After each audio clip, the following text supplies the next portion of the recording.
Após realizarmos a pesquisa sobre o tema e desenvolvermos o trabalho teórico, decidimos criar um e-book, para que toda a informação que captamos pudesse ser transmitida a todos. O e-book sobre a população em situação de rua com foco na arquitetura hostil contemplará os seguintes tópicos: uma breve introdução à psicologia comunitária, população em situação de rua, arquitetura hostil e PSR, público-alvo, proposta de intervenção e a conclusão.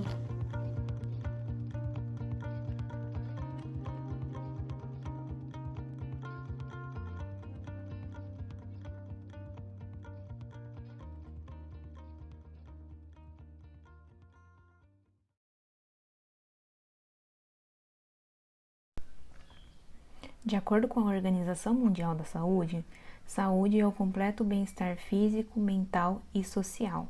Situações essas que se ausentam do cotidiano da população que se encontra morando na rua. Sabendo disso, devemos refletir sobre quais as consequências dessa falta de acesso a questões básicas e qual o impacto social que isso pode gerar para toda uma comunidade. O intuito desse trabalho é de pensar em processos de facilitação social baseados na ação local e na conscientização, pensando além dos moradores, como também saúde, educação e direitos humanos.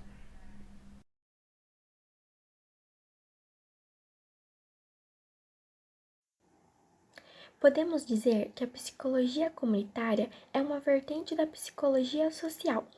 Ela estuda os processos, formações e propriedades psicológicas decorrentes da vida comunitária, representações, identificações, espaço geográfico e o social, para desenvolver a potencialidade na consciência do indivíduo e fortalecer a comunidade, gerando autonomia, independência e o protagonismo.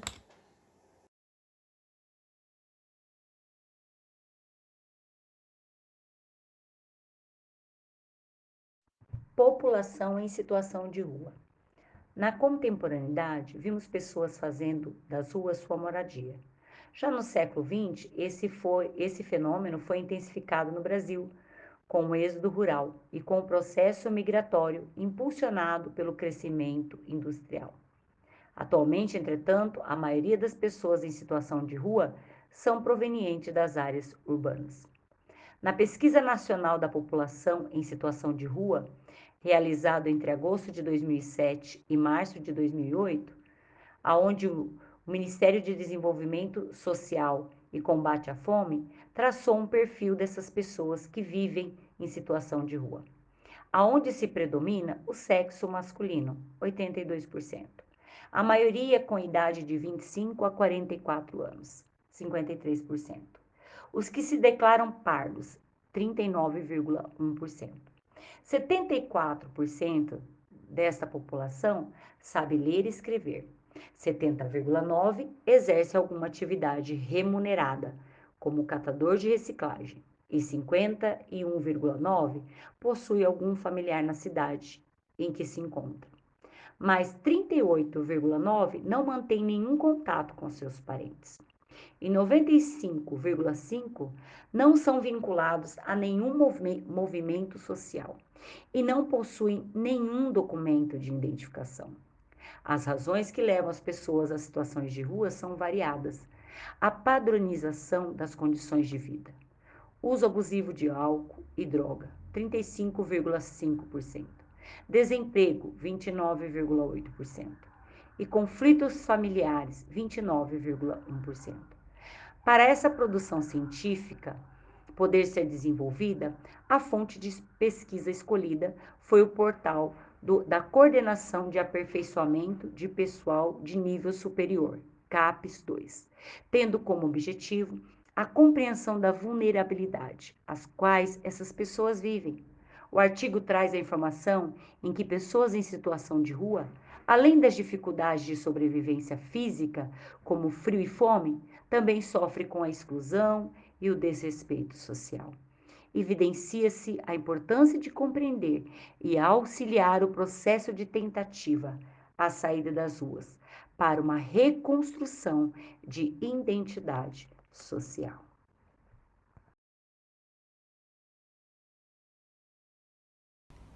Entre tantas violências que atingem a população em situação de rua, uma delas é a arquitetura hostil, também conhecida como arquitetura anti-mendigo ou arquitetura defensiva.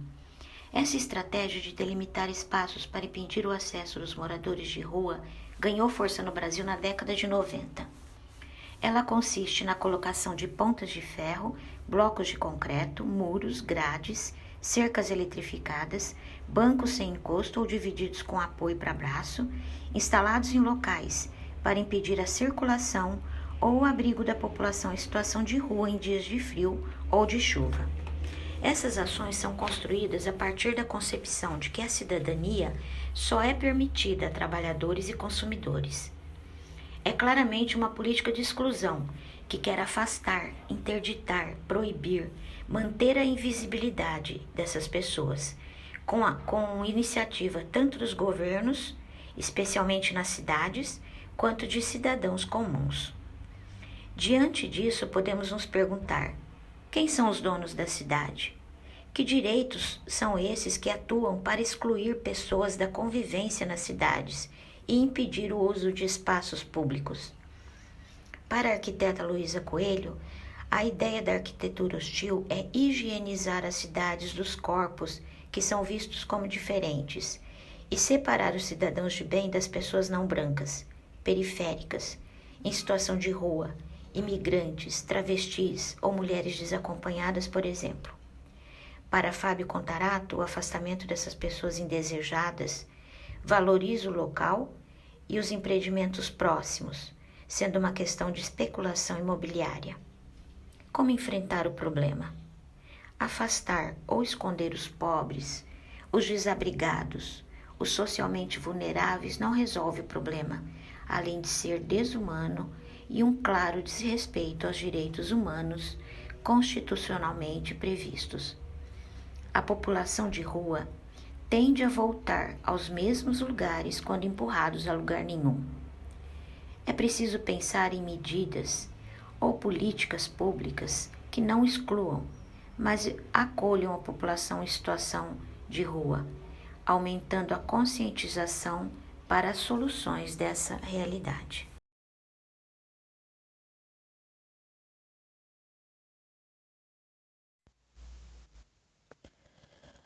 O processo de inclusão e exclusão social no Brasil é complexo e acontece desde a colonização, possuindo então raízes históricas.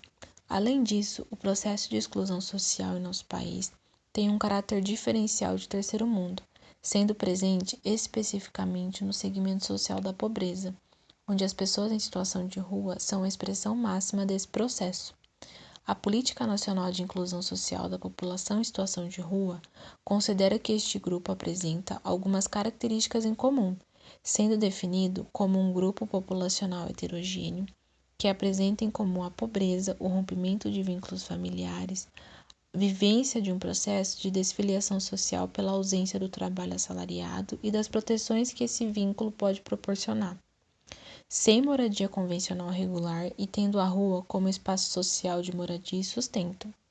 O conceito de exclusão social se refere aos processos de vulnerabilidade, fragilização, ruptura dos vínculos sociais nas dimensões econômicas e sociofamiliar, de cidadania, das representações sociais e da vida humana. Enfatizar que essas pessoas em situação de rua sofrem não apenas da ausência de moradia, mas de múltiplas exclusões, como as que já foram citadas, é de suma importância. Então, é preciso entender as variáveis que contribuem com todos esses processos, a fim de pensar e desenvolver estratégias efetivas de auxílio a essa população. Proposta de intervenção. Pensando em estratégia de intervenção nas instituições e nas ruas, podemos: proteção social, ocupação do espaço público tomado pela arquitetura hostil, para a construção de centros de apoio, de convivência, de abrigo, com participação da população de situação de rua por meio de trabalho remunerado, como oferta de oficinas de qualificação profissional, regularização de documentos pessoais para ter acesso à população de situação de rua aos programas assistenciais, como alimentação, cuidado em higiene e beleza.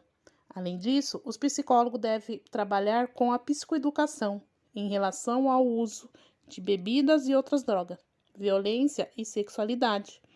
A oficina de arte, fomentação de literatura, poesia, narrativas pessoais, teatro, pintura, desenho, estamparia em camiseta e outras expressões artísticas.